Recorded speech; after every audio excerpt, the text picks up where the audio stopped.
세계 경제의 미래는 동아시아에 달려 있다. 하버드의 저명한 경제학 교수는 최근 연구를 위해 중국과 한국을 방문하고 돌아왔습니다. 그의 눈에 비친 동아시아는 어떤 모습이었을까요?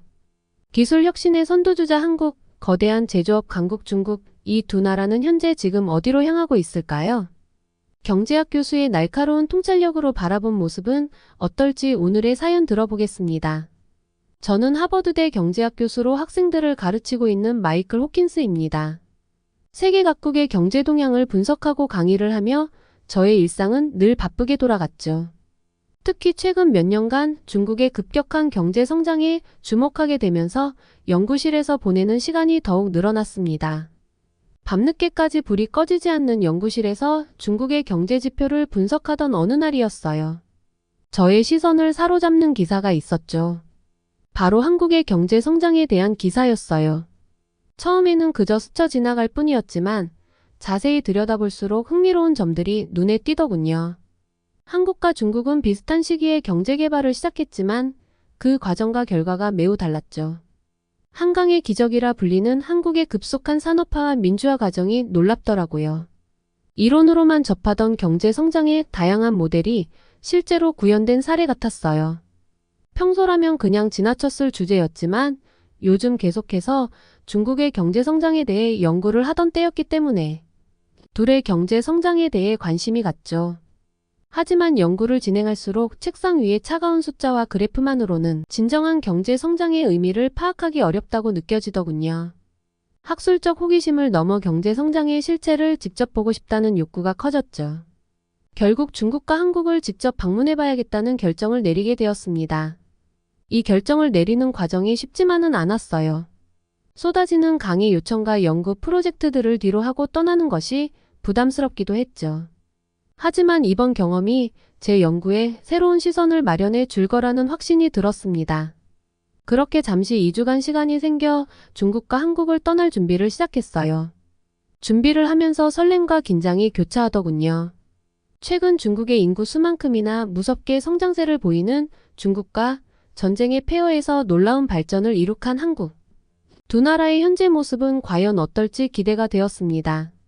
경제 지표로는 설명되지 않는 무언가를 발견할 수 있지 않을까 하는 설렘도 있었고요. 출발 전날 연구실 정리를 하며 잠시 망설여졌습니다. 과연 이 여행이 옳은 선택일까? 하는 의문이 스쳐 지나갔죠. 하지만 창밖을 바라보며 직접 경험하는 것이 가장 큰 교훈을 준다고 생각하며 결심을 다졌죠. 이론에만 갇혀있던 제 연구에 새로운 활력을 불어넣을 시간이었어요. 마침내 중국행 비행기에 올랐습니다. 창밖으로 보이는 광활한 중국 대륙을 내려다보며 이번 여정에 대한 기대감이 커졌어요. 하지만 그때까지만 해도 제가 곧 마주하게 될 놀라운 경험들을 전혀 예상하지 못했죠.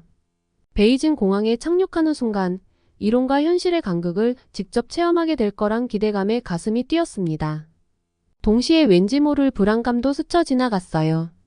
과연 제가 상상했던 중국의 모습과 실제는 얼마나 다를까? 그리고 이어질 한국 방문에서는 또 어떤 발견을 하게 될까? 공항을 빠져나와 택시에 오르며 깊은 숨을 내쉬었습니다. 이제 본격적인 여정이 시작된 거죠. 첫날부터 중국의 활기찬 거리를 걸으며 글로만 보던 경제 성장의 모습을 직접 목격하게 되었습니다. 하지만 동시에 예상치 못한 현실과 마주하게 될 줄은 몰랐죠. 이제 중국에서의 놀라운 경험들이 저를 기다리고 있었습니다.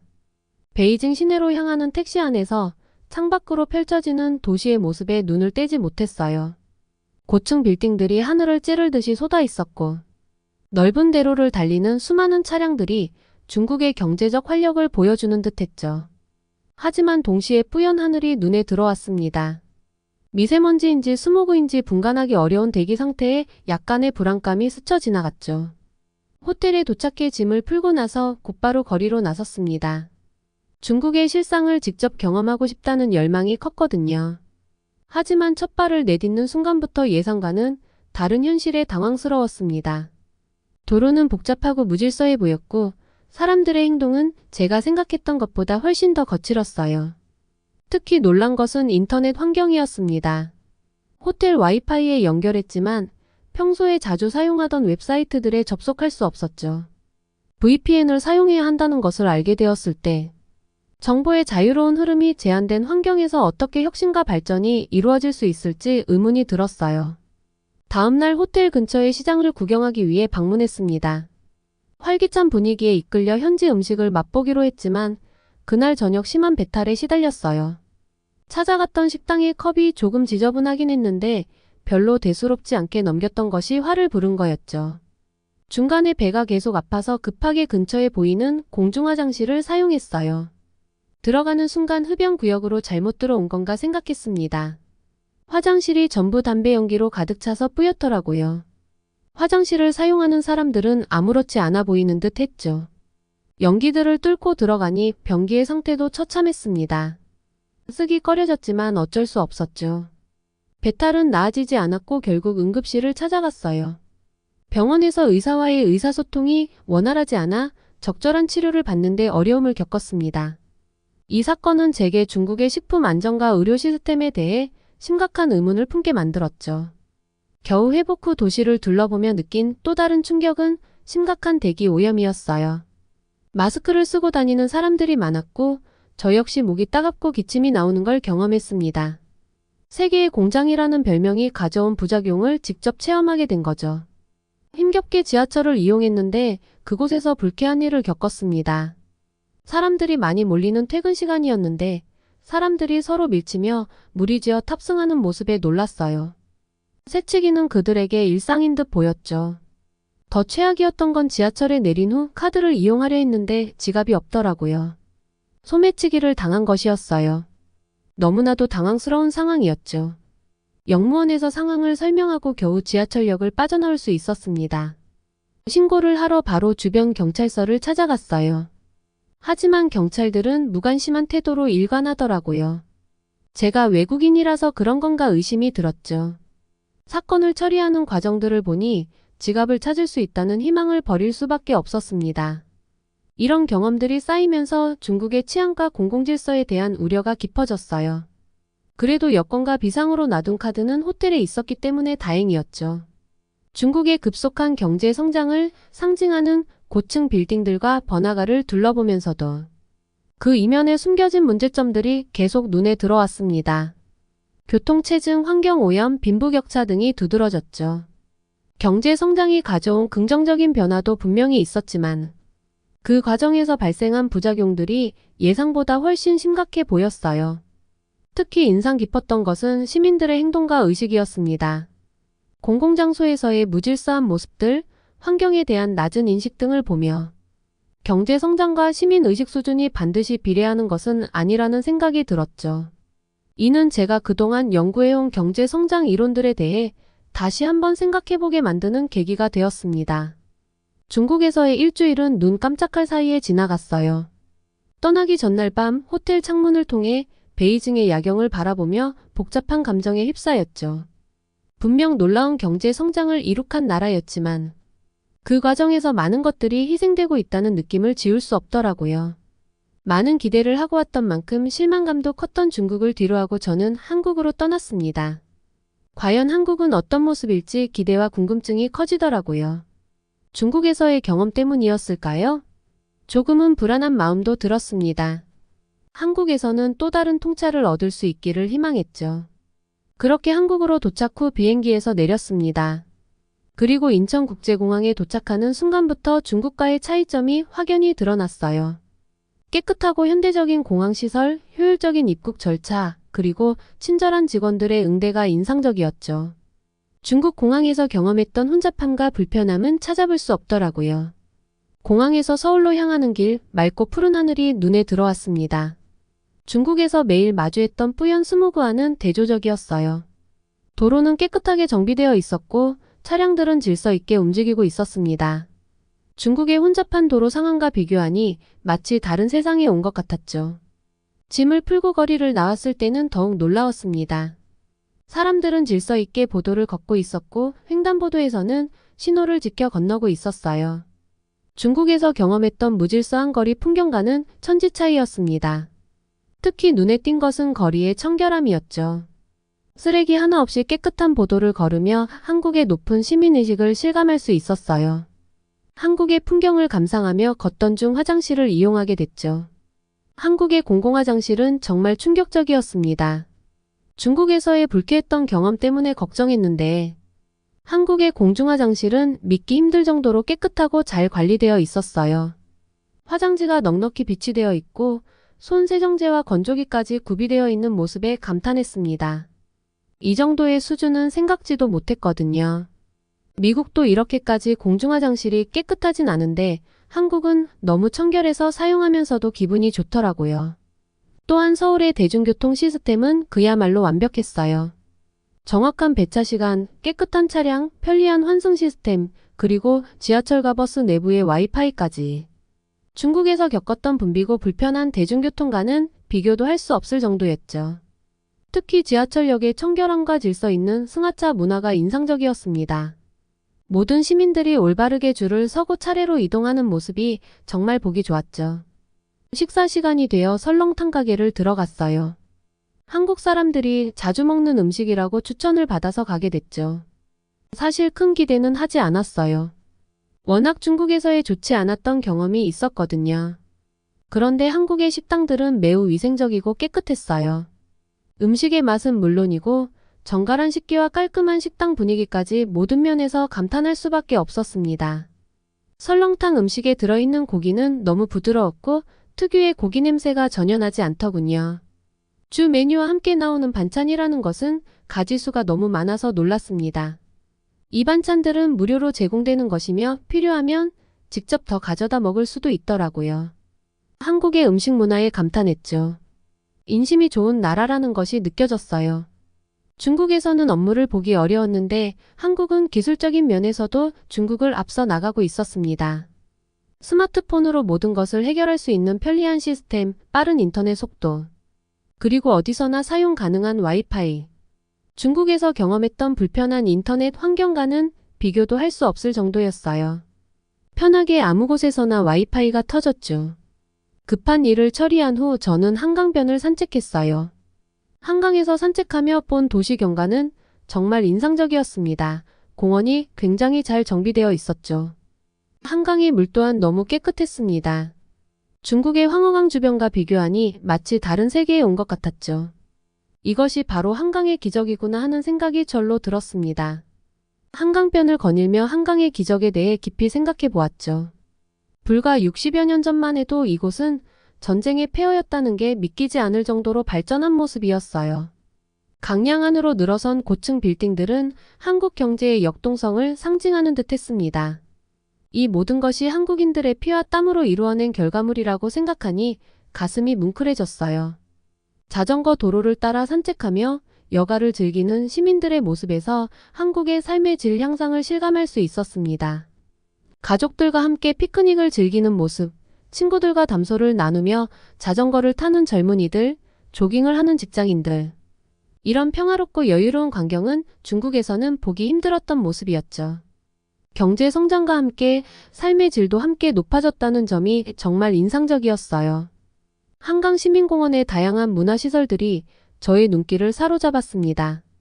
세련된 디자인의 야외 공연장, 시원하게 솟구치는 분수대, 첨단 장비를 갖춘 운동시설 등이 조화롭게 어우러져 있었죠.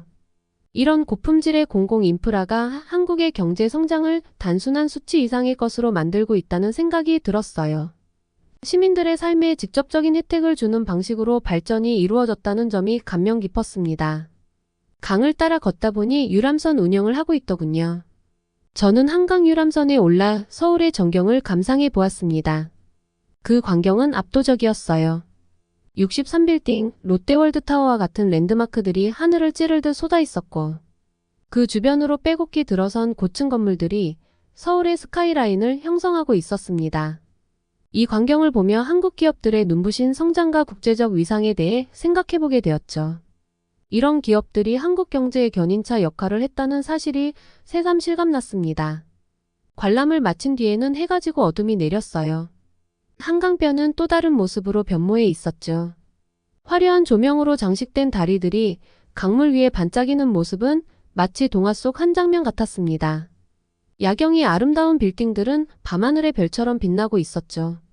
이 모든 광경이 한국의 첨단 기술력을 보여주는 것 같아 감탄을 금치 못했어요.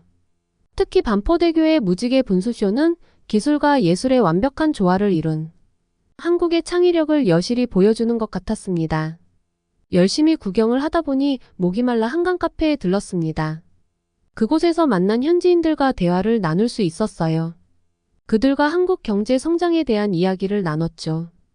대화를 통해 한강의 기적을 이룩한 그 시대 사람들에 대한 존경심이 들더라고요. 전쟁의 잿더미에서 이토록 번영한 도시를 일구어낸 그들의 노고와 헌신이 피부로 느껴졌습니다. 그들의 이야기를 듣다 보니 한국의 경제 성장이 우연한 결과가 아닌 온 국민의 땀과 노력의 결실이라는 사실을 깨달았어요. 이런 국민성이 한국을 계속해서 발전시키는 원동력이 되고 있다는 생각이 들었습니다. 제가 본 서울 도시의 풍경은 모든 것이 살아 숨쉬는 도시의 활력을 보여주는 듯 했습니다. 불과 한 세대 만에 이런 놀라운 변화를 이뤄낸 한국인들의 저력에 다시 한번 감탄할 수밖에 없었어요. 이러한 경험들을 통해 한강의 기적이 단순한 경제 성장 이상의 의미를 지닌다는 것을 깊이 이해하게 되었습니다. 그것은 국가와 국민이 합심하여 이루어낸 총체적인 발전이자 앞으로도 지속될 혁신과 진보의 원동력이라는 생각이 들었어요. 한국의 이런 발전 모델은 분명 다른 개발도상국들에게 훌륭한 본보기가 될 수 있을 거라 확신했습니다. 한강변을 걸으며 보고 느낀 모든 것들이 제 연구에 새로운 통찰을 제공해 주었고 경제 성장의 진정한 의미에 대해 다시 한번 생각해보게 만들었어요. 제가 두 나라를 경험하며 느낀 가장 큰 차이점은 사람들의 의식 수준이었습니다. 공공장소에서의 질서, 환경에 대한 높은 인식, 그리고 서로를 배려하는 모습들. 이런 시민의식이 한국의 빠른 발전을 가능케 한 원동력이라는 생각이 들었어요. 중국에서 경험했던 무질서와 개인주의적인 모습과는 완전히 달랐습니다. 한국에서의 일주일은 제 연구와 시각을 완전히 바꿔놓았습니다. 경제 성장이란 단순히 숫자의 증가가 아니라 삶의 질 향상, 시민의식 성장, 그리고 지속 가능한 발전이라는 것을 깨달았어요. 미국으로 돌아오는 비행기 안에서 지난 2주간의 여정을 되새겨 보았습니다. 중국과 한국에서의 경험이 제 연구와 시각을 완전히 바꿔놓았다는 걸 실감했어요. 창밖으로 펼쳐진 구름 위로 떠오르는 태양을 바라보며 경제 성장의 진정한 의미에 대해 깊이 생각해 보았죠. 중국에서 목격한 급속한 성장의 그림자들이 떠올랐습니다. 스모그로 뒤덮인 하늘, 혼잡한 거리, 그리고 삶의 질과 동떨어진 듯한 발전 양상. 반면 한국에서 경험한 것은 균형 잡힌 성장이었습니다. 깨끗한 환경, 효율적인 공공 시스템, 그리고 높은 시민의식. 이 두 나라의 대조적인 모습이 경제 발전의 다양한 경로와 결과를 보여주는 것 같았어요. 연구실로 돌아가 제 논문들을 다시 검토해야겠다는 생각이 들었습니다. 지금까지 제가 중요하게 여겼던 경제 지표들만으로는 국가의 진정한 발전 수준을 측정하기 어렵다는 걸 깨달았거든요. GDP 성장률, 수출입 규모 같은 수치 뒤에 숨겨진 삶의 질, 환경의 지속 가능성, 사회 인프라의 수준 등을 어떻게 평가할 수 있을지 고민하게 되었습니다. 특히 한국은 단순한 경제적 성과를 넘어선다는 점이 인상 깊었어요. 전쟁의 폐허에서 선진국 반열에 오른 과정에서 경제뿐만 아니라 사회, 문화, 기술 등 모든 면에서 균형 있는 발전을 이뤄냈다는 점이 놀라웠습니다. 이런 총체적인 발전 모델을 어떻게 다른 개발도상국들에게 적용할 수 있을지 연구해봐야겠다는 생각이 들었어요. 비행기에서 내려 캠퍼스로 향하는 길. 동료 교수들과 학생들에게 이번 여행의 경험을 어떻게 전달할지 고민했습니다. 책과 데이터로만 접하던 경제 성장의 현장을 직접 목격한 경험이 제 강의와 연구에 새로운 활력을 불어넣을 거라는 확신이 들었어요. 특히 한국의 발전 사례를 중점적으로 다뤄야겠다는 생각이 들었습니다. 연구실로 돌아오자마자 다가오는 학기의 강의 계획을 수정했습니다. 이번 여행에서 얻은 생생한 경험들을 학생들과 나누고 싶은 열망이 가득했어요. 특히 한국의 경제 발전 모델을 자세히 다루어 학생들이 경제 성장의 다양한 측면을 이해할 수 있도록 하고 싶었습니다. 단순한 호기심으로 떠난 한국 여행이 이렇게나 영향을 끼쳤다는 것에 전혀 후회가 되지 않더라고요. 한국에는 다음에도 방문해야겠다는 생각이 들었습니다. 그때에도 좋은 경험을 하고 올 것이라고 확신이 드네요. 오늘의 사연은 여기까지입니다. 한국의 눈부신 경제 발전에 대한 이야기가 인상 깊은데요. 여러분은 중국과 한국의 성장과 현재 모습에 대해 어떻게 생각하시나요? 댓글로 여러분들의 의견 남겨주세요. 오늘도 긴 사연 봐주셔서 감사합니다. 사연이 마음에 드셨다면 구독과 좋아요, 알림 설정 부탁드립니다. 지금까지 감동 쿠키였습니다.